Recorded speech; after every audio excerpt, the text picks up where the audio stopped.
आलायंस क्या कांग्रेस के बिना हो सकता है, जैसा आम आदमी पार्टी ने बोला कि इनको बाहर करना चाहिए? देखिए, आज की स्थिति में बिना कांग्रेस के बीजेपी को चैलेंज नहीं कर सकते। इंडिया अलायंस के अंदर कांग्रेस का एक महत्व जरूर है, नंबर ऑफ सीट्स भी है, तो ये हर राज्य में प्रेजेंस भी है। शिवसेना क्यों बाहर करना चाहती है कांग्रेस? कोई नहीं बाहर करना चाहता है। इन्होंने कहा फरवरी में ड्यूएट सॉन्ग गाएंगे, मैं तो बता रहा हूं कि अभी गाना गा रहे हैं, पंजाब में गा रहे हैं हम आपके है कौन, और दिल्ली में गा रहे थे हम साथ साथ हैं, अब हो गया अकेले हम अकेले तुम। पूरे इंडिया अलायंस की सीटें अगर मिला ले तब भी भारतीय जनता पार्टी के बराबर नहीं है, और आप भंगड़ा ऐसे डाल रहे हैं कि जैसे पता नहीं आप 500 में से 400 सीटें आप लेकर आ रहे हैं। जब बेइज्जती है, मतलब कुछ तो सोचिए। आप सुनिए, आप देख रहे हैं एक ऐसा डिबेट वीडियो जिसमें आज हम बात करने वाले हैं कि कैसे विवेक श्रीवास्तव अपना ही राग अलाप रहे हैं। यहाँ पर पूनावाला ने किस तरीके से उनकी बात को रोका है, उन्हें समझाने का प्रयास भी किया है, कैसे तथ्य को रखा है। तो यहाँ पर विवेक श्रीवास्तव अपने राग के साथ साथ कह रहे हैं कि 2025 में आप देखेंगे कि हम धमाल मचाने वाले हैं। तो यहाँ पर पूनावाला ने बोला है कि 2025 में कांग्रेस की सफाई पूर्णतः निश्चित है। तो क्या कुछ इस डिबेट में हुआ, हम देखेंगे। इस पर एंकर ने भी बहुत चटकते भटकते सवाल जो विवेक श्रीवास्तव से करे वो देखने लायक थे। साथ ही उन्होंने कहा कि जलेबी जो बनाने का काम है वो कांग्रेस कर रही है, लेकिन खा बीजेपी वाले रहे हैं। मोदक बनाने का काम कांग्रेस कर रही है, लेकिन खा कौन रहा है, बीजेपी खा रही है। तो इस बात पे भड़क उठते हैं विवेक श्रीवास्तव। आगे क्या होता है आप खुद से ही देखिए। लेकिन उससे पहले अगर आपने मेरे चैनल को अभी तक सब्सक्राइब नहीं करा है फ्रेंड्स, तो सब्सक्राइब कर लीजिए, जिससे कि आने वाले वीडियो के नोटिफिकेशन आपको समय रहते मिल सके। तो बिना देरी करे हम शुरू करने वाले हैं आज का डिबेट वीडियो। नेशनल पार्टी रोक पाती है, राष्ट्रीय पार्टी कांग्रेस नहीं रोक पाती। क्या कांग्रेस पार्टी बोझ है इस समय इंडिया अलायंस पर? नहीं, देखिए, आपको यह मानना पड़ेगा कि कांग्रेस का एक इतिहास रहा है, आजादी के पहले का, उसके बाद का। इतने सारे प्राइम मिनिस्टर्स दिए हैं, 2 प्राइम मिनिस्टर मिसेस गांधी और राजीव गांधी शहीद हुए हैं इस देश के लिए। तो इस तरह से कांग्रेस को नकारना ठीक नहीं है। आज भी करीब 100 सीटें कांग्रेस के पास हैं इंटेलेक्चुअली। किसके सहारे पर है? नहीं, 100 सीटें तो अपनी लाए हैं। हर राज्य में कांग्रेस का प्रेजेंस है। सपा के सहारे पर यूपी में जीते। मैं ये नहीं कह रहा, हर स्टेट का अपना एक सुपरस्टार जरूर है। बंगाल में तृणमूल कांग्रेस है, यहां पे अरविंद केजरीवाल है, मैं अभी आपसे बात कर रहा था। समाजवादी पार्टी ने लीड किया, लेकिन कांग्रेस ने रिस्पेक्ट दी है। कांग्रेस ने अखिलेश जी को रिस्पेक्ट दी, फोन पे बात हुई, कहा 9 की 9 सीटें सपा के सिंबल पे लड़ने के लिए हम तैयार हैं। उसी प्रकार से रिस्पेक्ट दी। हाँ, मतलब उनको कौन सी पार्टी बुलाया? अखिलेश जी ने बोला कांग्रेस समाप्त हो रही है। वो देखिए, बड़ी रिस्पेक्ट चल रही है। संदीप दीक्षित आम आदमी पार्टी को बड़ी रिस्पेक्ट दे रहे हैं, और अजय माकन ने तो केजरीवाल को बड़ी रिस्पेक्ट दी है। ये एक पैराडॉक्स है इस मुल्क के अंदर, जो आज नहीं 1947 से चलता चला आया है।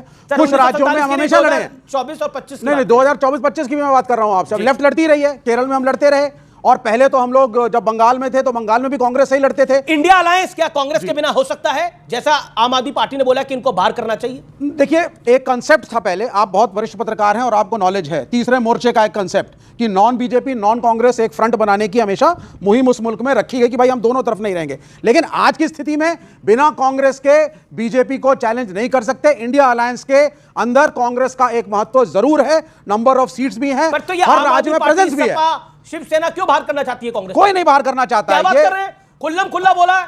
ऋषि कपूर साहब का गाना है, खुल्लम खुल्ला प्यार करेंगे हम दोनों। भाई, यहां पर कहा जा रहा है कि खुल्लम खुल्ला कांग्रेस को बाहर करेंगे हम सब मिलकर। फरवरी तक इंतजार कर लीजिए, आम आदमी पार्टी और कांग्रेस फिर इकट्ठे डुएट सॉन्ग गा रहे होंगे। अच्छा, ठीक है। इन्होंने कहा फरवरी में ड्यूएट सॉन्ग गाएंगे, मैं तो बता रहा हूं कि अभी गाना गा रहे हैं, पंजाब में गा रहे हैं हम आपके है कौन, और दिल्ली में गा रहे थे हम साथ साथ हैं, अब हो गया अकेले हम अकेले तुम। सही पकड़े हैं। और फिर बोलेंगे कभी अलविदा ना कहना। आप सुन लीजिए 10 सेकंड और देखिए, इन्होंने सही कहा। इन्होंने कहा पैराडॉक्स है। पैराडॉक्स नहीं है भाई साहब, इसको बोलते हैं म्यूचुअल कन्वीनियंस है। मतलब केरल में कुश्ती करेंगे, जमाते इस्लामी से गठबंधन है कांग्रेस का, ये पिनराई विजयन ने कहा, इनके सीनियर मोस्ट नेता ने, और दिल्ली में आके दोस्ती करेंगे सेकुलरिज्म बचाने के लिए। इसको बोलते हैं no mission no vision, only commission, only division, only confusion, only obsession with Modi. मतलब आप पूरे इंडिया अलायंस की सीटें अगर मिला ले तब भी भारतीय जनता पार्टी के बराबर नहीं है, और आप भंगड़ा ऐसे डाल रहे हैं कि जैसे पता नहीं आप 500 में से 400 सीटें आप लेकर आ रहे हैं। जब बेइज्जती है, मतलब कुछ तो सोचिए। आप सुनिए, मतलब मैं पहली बार देख रहा हूं, मुझे 23 साल हो गए पत्रकारिता करते करते।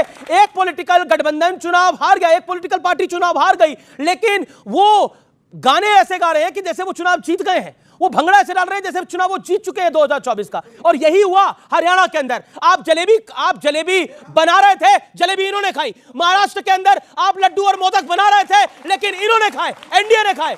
यानी आपको समझना होगा, ये मोदी और अमित शाह और एनडीए गठबंधन आसानी से हारने वाला गठबंधन नहीं है।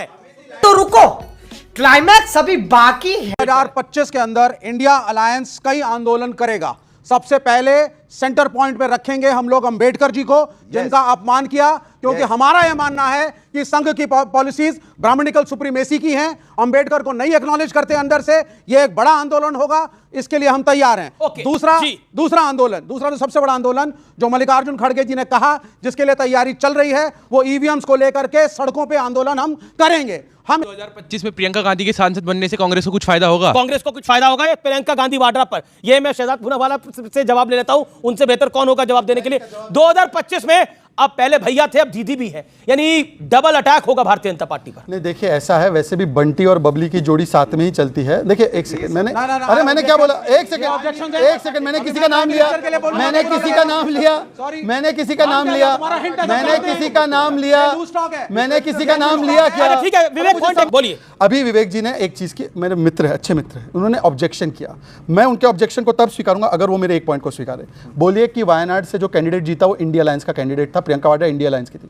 खुद ने लेफ्ट का कैंडिडेट प्रियंका के सामने रखा और अब यहां पर आकर मुझे समझा रहे, बताइए क्या कंफ्यूजन है? अब सुनिए, मैंने पूरी बात नहीं करी थी। अभी यहां पे गुफ्तगू चल रही थी कि फलाने ने फलाने को करप्ट बोला, अपनी पार्टी में ले लिया। सुनिए, मुलायम सिंह यादव ने चोरी कर रखी है, मायावती ने चोरी कर रखी है, सबने चोरी कर रखी है। और अगर ये पार्टियां जन लोकपाल बिल पास कर देंगे तो ये सारे, ये आपको कल तक भ्रष्टाचारी कह रहे थे, आपसे साथ ले लिया। अब तीसरी बात, पूरी बात होना थी। अभी अंबेडकर जी की भी बड़ी प्रशंसा कर रहे थे, करनी चाहिए। पता है क्यों? क्योंकि इनके नेता आजम खान ने बोला प्रतिमा के बारे में अंबेडकर जी की कि ये प्रतिमा जो उंगली दिखाते हुए वो कहती है ये जमीन भी मेरी है और आगे वाला प्लॉट भी मेरा है। और इन्होंने छत्रपति शाहू महाराज के नाम के जो डिस्ट्रिक्ट है उसको चेंज किया, इन्होंने मेडिकल कॉलेज के नाम अंबेडकर जी के नाम पर चेंज किया। ये अंबेडकर जी के प्रति कमिटमेंट है। सुनिए, नए साल में बीजेपी को नया अध्यक्ष भी मिलने वाला है, तो इस पे आरएसएस और बीजेपी का क्या रिश्ते, उनके रिश्तों पे क्या असर पड़ेगा? अरे ये क्या सवाल पूछ लिया, फंस जाएंगे पूनावाला। तो क्या पूनावाला जी सब कुछ ठीक ठाक है? ये सवाल है वहां से कुछ। देखिए अनुराग जी भली भांति जानते हैं कि हम लोग की संस्कृति ये नहीं है कि हम भरे मंच से अपने अब्बू जान के हाथ से माइक छीने। आपने देखा हो कि कोई बीजेपी वाले ने किसी आरएसएस, जिसको हम अपने पिता संगठन की तरह या मातृ संगठन की मानते हैं, उसके जैसे औरंगजेब ने माइक खींचा होगा या औरंगजेब ने अपने बाप के हाथ से ताली खींची होगी, वैसे किसी की संस्कृति है। मैंने किसी का नाम नहीं लिया। अब किसी को बुरा लगे, कोई टीपू संस्कृति में पला बड़ा हो, कोई औरंगजेब संस्कृति में पला बड़ा हो तो वो करेगा। सुनिए अभी, हाँ भाई, इनको आपने राहुल गांधी पे पूछा, कैसे बोलेंगे राहुल गांधी हमारा नेता है? आईपी सिंह ने ट्वीट करके कहा कि ये व्यक्ति जो है इसकी उम्र 55 की और दिल बचपन का है। और राम गोपाल यादव ने कहा हम राहुल गांधी को लीडर नहीं मानते, अन्यथा बोले राहुल गांधी को लीडर मानते नहीं मानते, मना कर दिया उन्होंने। अरे मैं कह रहा हूं साइंस की एकता, ये है इंडिया अलायंस की अपनी बात को आप रखिए क्विकली। अभी क्योंकि डॉक्टर मनमोहन सिंह जी की बात हो रही थी, सुनिए। हमारे ऊपर 200 साल राज किया था, उन 200 सालों में वो हमारे देश को लूट के लंदन में पैसा ले जाते थे। लेकिन मुझे लगता है कि इन 10 सालों के अंदर डॉक्टर मनमोहन सिंह, राहुल गांधी और सोनिया गांधी की सरकार ने जितना घोटाला किया और जितने पैसे ये स्विस बैंकों में लेके गए वो शायद 200। अब बताओ, अब आप सुनिए। उन्होंने कहा हाँ भ्रष्टाचार पे मैं लड़के आया, मैंने पार्टी बनाई, मैंने इलेक्शन लड़ा, मैं जीता, लेकिन आज देश खत्म हो जाएगा अगर इंडिया अलायंस नहीं बना। हम सारे इकट्ठे नहीं हुए, सपा और आरजेडी और लेफ्ट और कांग्रेस सब इकट्ठे नहीं हुए तो देश का संविधान ही बर्बाद कर देंगे।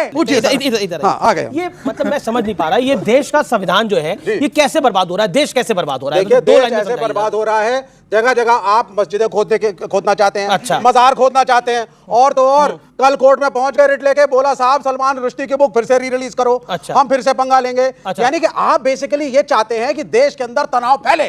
नौकरी कोई बात नहीं करेगा, सस्ती स्कूल की पढ़ाई कोई बात नहीं करेगा, कॉलेज की फीस कोई बात नहीं करेगा, हॉस्टल का प्लेसमेंट हो रही है कॉलेज में नहीं, कोई बात नहीं करेगा। क्या बात करेगा? हमारा गौरवशाली इतिहास था और हम नहीं था क्या? खोद के निकालेंगे। नहीं आप नहीं मानते? 1940 आप अपने नहीं, आप अपने एक सेकंड आपने बोला आप अपने देश के गौरवशाली इतिहास को मानते हैं कि नहीं मानते?